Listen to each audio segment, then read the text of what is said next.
We've got a big update here in Seattle.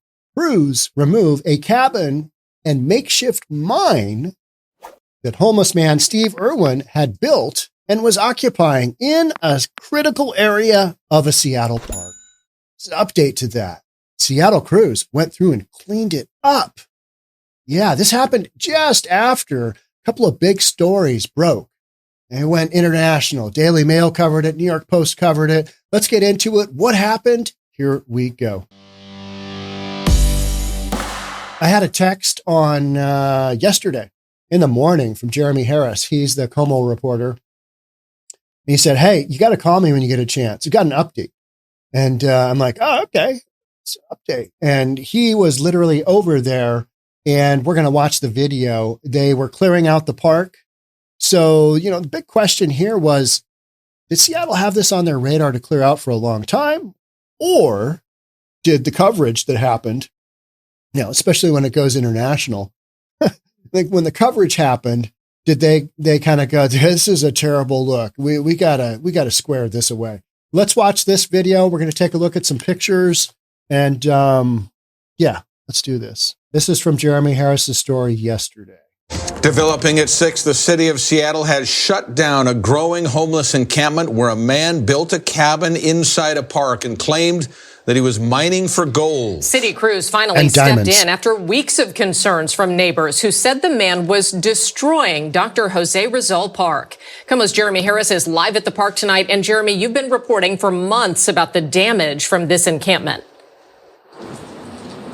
Well, and Molly and Eric, the park stewards here think it is going to take years to undo the damage that has been done. There was a homeless man living here. He claimed he had permission to build a cabin and also to mine out the hillside, all while bringing in beer kegs, appliances, and a lot of debris. Today, the city finally said, enough.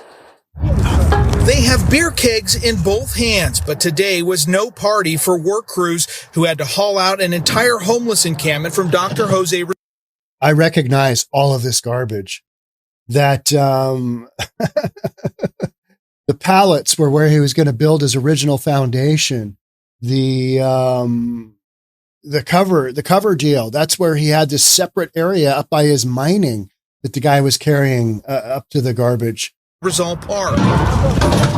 They've taken down the cabin, which was really something. We took you into this encampment on Friday, where Stephen Irwin claimed he had permission to build this cabin and dig out this area where he claimed he was mining the hillside. With the encampment now cleared, you can see the damage that's been done to Dr. Rizal Park. This is where all the vegetation and trees have been cut down and cleared to make paths. And over here is where the guy told me that he was going to dig out the hillside to search for gold and diamonds. That's a really good shot of that's the open pit right there. So it was a pit. It's a pit. And he had it kind of, the outside, just like you'd see in an open pit, just small scale. He was going for diamonds and he was going for probable gold. Seen so many comments. Is there gold in the Seattle just foothills? Is somebody say there's gold? No, there's not. That's the thing, right? That's the thing. There's no gold. I did see his collection of stones that he got from this area, and they're normal stones. We'll get into that some more, though. For gold and diamonds. I have been impressed by his sheer audacity. Craig Thompson is a volunteer park steward and for months tried to get the city's attention about what Irwin was doing. The amount of damage that is done is truly considerable. Irwin was arrested in October for digging up the hillside with an excavator he took from a nearby construction site. But he came back to the park and followed through on his plans to build a cabin. Once again, when you're on methamphetamines, you can do amazing things. I don't know about amazing, but I get what he's saying, right? So many people are like, that guy's on meth. Yeah, clearly he was. I mean, that's why he had, 10 different projects and he was mining in a city park. Remember, this is the guy that brought the excavator into a city park and just started, digging out his foundation. He wasn't mining like who was it? It was a New York Post said that he was mining with the excavator. No such thing. Yeah, I mean, this is Seattle. We've got limits of our debauchery here. Who knows, right? And so I have a feeling that was one of the contributing factors here. This was yesterday Irwin morning. And his camp now gone, Thompson hopes the city will be more firm in protecting the park and not playing the same game over and over. It is going to take years. It is going to take a committed effort that the city has to put a plan together and follow it. Now, what happened to Irwin? Well, he got arrested by Seattle police. He's currently in jail on felony charges of malicious mischief and theft. Malicious mischief being damaging somebody else's property. I actually talked to his mother today in Mississippi. She said, funny story there. When I called Jeremy yesterday, said, hey, what's up with the update? Did Steve Irwin's mom reach out to you on Facebook? And I was like, I don't think so, but I don't do a lot of Facebook. I don't really look at it. Now, she reached out to me and I talked to her. She was watching the live stream we did on Sunday. We had Steve Irwin's name in the title, I think, and we had, his picture from probably one of Jeremy Harris's articles. But Steve Irwin's mom, this is the first time in years that she has heard that she knew her son was homeless somewhere in Seattle, but she's like, I watched the whole live stream. So that was pretty wild. That somebody in Mississippi is watching the live stream that we did and is seeing their kid living in a cabin, doing a little bit of logging, doing a little bit of mining. Yeah. And so we'll just finish this out. That the family had cut ties with him several years ago over his drug use, and she told me she hopes that he will get treatment and eventually get on a path to recovery. Reporting live at Dr. Jose Rizal Park, Jeremy Harris, Como News. To be sure, Mary. So I reached out to look at some of these pictures. This is just craziness here. It's cleaned up. Man, and so literally they must have started at like 6:00 in the morning, and City of Seattle just went to town. Another example where there's a will, there's a way, right? I mean, if you want to get this done, all right, none of this effing around and finding out if it's going to happen 6 months later. Boom, guy's arrested, he's in jail, park is cleaned up. Boom, I-10, it's back to order, got it all fixed up, everything's good. Tenderloin area, somewhat cleaned up area right around where the, Chinese leadership was going to come in for that APEC conference. All right, let's get this. We can't have this looking this bad. This deal with Seattle, I think it just had enough press. It's probably Jeremy's article on Friday that did it.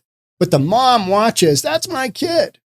So I reached out to Andrea Suarez of We Heart Seattle because, if anybody's going to deal with family members, it's her, because that's literally what she does. She does, outreach to homeless people, and she picks up literally 1 million plus pounds of garbage. I reached out to Andrea via text and say, hey, did you see that Jeremy Harris was in contact with Steve Irwin's mom? Because Andrea has been working with Steve Irwin since October. And this is the second time the guy's been arrested, right? He got arrested once. And they booted him, and they took his stuff out, but he came right back and built. So is third time going to be a charm? Is that what's going to happen here? Because this is Seattle, remember? And so kind of finishing off where this is going, Andrea was like via text, hey, let's get a hold of his mom and let's get him back to his family. The hardcore reality is, I don't think his family wants it back. Doesn't want it back. And that is the reality that so many drug addicts face, is that they've burned all of those bridges. They're a liability. If they come back and they're still on drugs, they're going to rob, steal, whatever it takes within the family's community. And they don't want that. When I was out there interviewing Steve, I didn't hear him mention, hey, I want to get into treatment. I didn't hear him mention, hey, I'm really tired of this lifestyle. I want to clean things up. I want to get better. What I heard him say when I asked him pointedly is, how long do you think he can stay out here? And he goes, well, I hope till the end, meaning forever, till the end of his life, whatever that might look like. He had no intentions of getting clean. He had no intentions of getting sober. He had no intentions of going down another lifestyle. So there's this idea that if we can just get them back to their family, things are going to be great and, everything will work its way out. Oftentimes the family doesn't want them back. The reason that they're homeless in a city like Seattle, when they came from Mississippi, where Steve is from, is they've been basically ejected from hometown. Don't want you. You're a liability. You're not a good person. Deep down, there's probably a sober person in there that's okay. But the way that you're acting right now, none of us want anything to do with you. Get the F out. And then, without somebody being willing to go down the road of, getting things sorted out and squared away, you can have all the help in the world from an Andrea Suarez, but it's not going to go anywhere unless that individual wants to get treatment. And that is where the rubber hits the road in Seattle and Portland and San Fran. You've got all these people running around doing shenanigans, committing shenanigans, like bringing an excavator into the park and just tearing it up. This is back from October when he brought the excavator into the park, and he was scooping out his foundation for his foundation of pallets, of wood pallets. That's what he was going to do. That in his mind, that's what he was going to do. Now, he's been on the streets of Seattle for 5 years. He appeared to me that he was, he wasn't really dealing with reality. So much of what he said, kind of had these ideas, but, Meth Addict's Garden has a lot of things in it. And by that, I mean his park here, because he made it his own park. Let's be clear about that. He had an outhouse area. We showed that in the live stream. He had a toilet lid, and it was a pit toilet, right? Like you see up in the mountains. And every now and then they'll clean it out. Up on Rainier, they will literally, the end of the season, they will haul out the big blue containers that are just filled with urine and human poop. And the helicopter will just carry him off the mountain and take him somewhere to dispose of them. Because on the mountain, it doesn't go away. In the forest, it doesn't go away. It doesn't just, it's be fine. It'll just work its way out. He had a pit toilet in a park. So he wasn't mentally in a place where he's making good decisions. Let's just put it that way. Let's just say that, right? All right, let's get back to the original story here. I think there's a few other things. So literally the crew, city workers, they can clear out these areas like that. But they've got so many areas of the city that they're always doing anyway that it's a priority thing. So what triggered this one? I don't know. Was it the fact that New York Post is titles like this? Seattle removes homeless man Stephen Irwin's ticking time bomb. Andrea Suarez said that. Ticking time bomb. It's a ticking time bomb. And it was concerning. I watched the live stream. I watched a little bit of it. And I had this expression on my face after I left the cabin and I was walking away to the north. And it was because the stuff in there, it shouldn't be in there, especially not in a forested area. I mean, guy wants to blow himself up. All right. Maybe take some others with the fire. That's just, that's horrific. You got this ticking time bomb cabin and gold mine in public park. Now, Seattle leadership might have seen that and said, yeah, this was here on the list. Now it's boom up there. Boys, let's go. Let's clear this bad boy out. And they must have had a crew of, Jeremy would know, he was there, a dozen guys that were just hauling stuff out. They, had guys, down the hillside, and they would literally hand up a keg, hand up a whatever, because that was pretty steep hillside.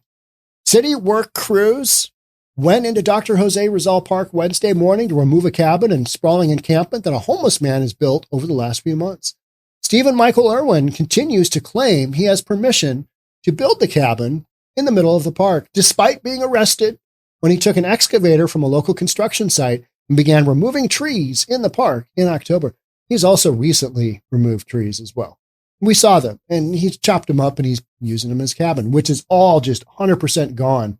The only thing that is left, and I thought was interesting, is he had taken some 2x4s and nailed them to a tree And Andrea, when we were talking to him at his cabin, she goes, "What's up with the 2x4s nailed to the tree, bud?"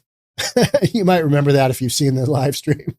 But those are still there. They haven't taken those off. I don't know. Do you have to do some kind of, Band-Aid to a tree after it's been hammered on like that? I don't know.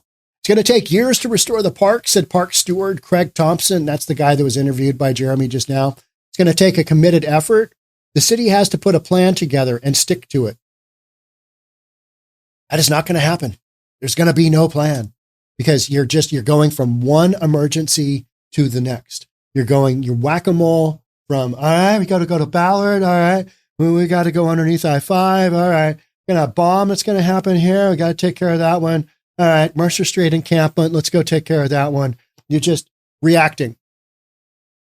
There's no planning. There's no sticking to it. Because a city like Seattle, let's be honest, we're okay with the homeless. We're just not okay with the homeless when they take an excavator into a park and then they start mining and they start logging. That seems to be, I don't know where that threshold is, but it's somewhere out there. It's somewhere in there, right? We love our homeless people. We love our unhoused. So Como News featured Irwin's Encampment in a story last week, that was Friday, when he allowed cameras to tour the site, which included a mining area where he claimed to be digging for golds and diamonds. A lot of you on the live stream were like, "Sean, I can't believe he let you film in there." And I'm like, me neither, because I don't have any relationship with him. Then I also found it was really interesting that his mom caught the live stream in Mississippi. I mean, what are the odds? Hey, did you know Steve's in Seattle and he's doing some mining? It's crazy, right? That's how this story is. It's just, and he's doing a little logging too. He's got a lean-to cabin. City crews removed the cabin as well as a washing machine, treadmill, beer kegs, and a microwave that Irwin had in the camp. He explained to me how he was going to make the washing machine go. I asked him, "Hey, do you have water?" And he had told me earlier, he's got the rain barrels, right? And I was like, "Oh, okay. So you're going to get a bunch of, does a washing machine, does it work that way?" They require a lot more water than what you can gravity feed from a rain barrel, right? I'm no plumber, but I believe that's the situation. And a treadmill. Got a treadmill down there. Beer kegs. Oh, I mean, who doesn't want that in your cabin in the forest? Beer kegs. I mean, you got to plug them in to keep them cool though. So, but I mean, there's that power up, the city power is right there that he had whacked into. And the city recently paid $15,000 to restore the area of the park where Irwin dug up the excavator. Irwin is booked into jail and charged with property destruction. The exact same thing we just did. So he got out in October. He came back and he just went ham. He just started, this is what I'm going to do. This is my oasis in the middle of Seattle. And, the guy's not a quitter. Let's just say that. The guy is not a quitter. You can't say something nice. Don't say it at all. Steve Irwin, not a quitter. The damage done in the area now is far more extensive than what it was caused by the excavator incident. Yeah, absolutely. And there's a lot of natural foliage in there that's just ripped to shreds. Though Seattle Parks and Recreation did not immediately have an estimate of how much repair is needed, there are dozens of felled trees around Irwin's encampment, and Thompson estimates it will take years to restore the area. Well, that's what happens when you take an excavator into a critical area of a park. And then you do a little logging, then you do a little deforestation, and you live in there and you do meth. Park isn't going to end up on the good side of that equation, right? We need to have a consistent and accountable approach. Well, yeah, but that ain't happening because we're crisis reacting. Homeless outreach group We Heart Seattle claims to have offered to pay for 6 months of housing for Irwin, but he indicated he would still keep the cabin in the park, even if he was put into housing. Yeah, I'll take the housing, but you know what? I'm going to come back to my cabin because everybody needs a getaway place to kind of decompress from my busy lifestyle of whatever he's doing. And so I just want to be able to come back to the cabin. So yeah, I'd love some housing, but I'm not going to give up my oasis here in the middle of Dr. Rizal Park. It's so bad. He's digging up the slopes, building structures, tearing down trees, undoing thousands of dollars in repairs, said Andrea Suarez of We Heart Seattle. There's a risk of him being in the environment There are smells of kerosene, propane, gasoline. There are 3 different forms of fuel down here. We came up with 6 or 7 by the time we were all said and done, based on that live stream. Irwin also claimed he was digging for gold and diamonds. Yeah, okay. And there's where that was. The amount of damage that was done is truly considerable. Again, people want to say, why didn't the city just step in? Well, because there's this hierarchy of, if it gets bad enough, they'll deal with it. And apparently something really accelerated this one into that bad territory. And overnight, this thing got shut down. I thought that was the interesting thing. What was it that prompted city leadership to make that happen? What was it that it went from, yeah, it's on the back burner to clear out, and then it just goes to boom. Seattle police confirmed Irwin was arrested Wednesday morning at the encampment. He's currently facing charges of property destruction and possession of burglary tools in Seattle Municipal Court. Will he emerge again? The Seattle mining man, will he make a reappearance? Who knows? But as far as local legend and local lore, Seattle mining man, I mean, you want to talk about lawnmower man? That guy's got nothing on Seattle mining man, right? Excavator into a park. This'll work out fine. Yeah, work to do in here. City officials just let it happen. Gets arrested, comes back, does it again for another, what is this? 3-4 months? And then finally the city shuts him down. This is the lunacy that is a big blue city. Got so many things going on that the city can't, cut this off when it should, which is when, he came back and, hey, there's a guy down there and he's making his fort again. And then, recently, hey, he's doing some mining. Maybe it was the mining component of it. Because, mining and deforestation, they don't typically go with a city park. Where were all of the tree huggers in this? Where are all of the environmentalists? Where are they? Where the F are all of the tree huggers? Because he's literally whacking them down. He's killing the trees, murdering trees. And then he's just abusing them. But, we're going to whack a 2x4 in here because I need to keep up my whatever it was he said was the reason the 2x4 was there. Don't know. Where are all of those people? Well, they're stuck because they love the homeless population, right? Everybody should have housing. Nobody should be living outside. Got to give them housing. Let them do their thing. That's mutual aid. That is, housing first. If we could just get them into a house. Steve Irwin, you put Steve Irwin into a house, he's not getting better until he makes that commitment to sobering up. Yeah, he's a live wire. He is, he's out of control. He's driving an excavator into a city park and then claiming he's mining. What more do you need to say? But as far as Seattle legends go, Steve Irwin will go down in history. You remember that one guy? He drove the excavator down and then there was all the news stories. And remember that one guy? Yeah, that's how we will imagine this one. So that's how we'll reimagine this one. We'll rethink and reimagine. But fortunately, we've done a bunch of podcasts on it so that it's out there. We can always revisit, right? All right. That's it for me on this one. Thanks so much for joining. Love to have you subscribe if you haven't already. Hit that like button. More importantly, share the content with friends and family. And I'll see you on the next one. Thanks for being here. Bye for now.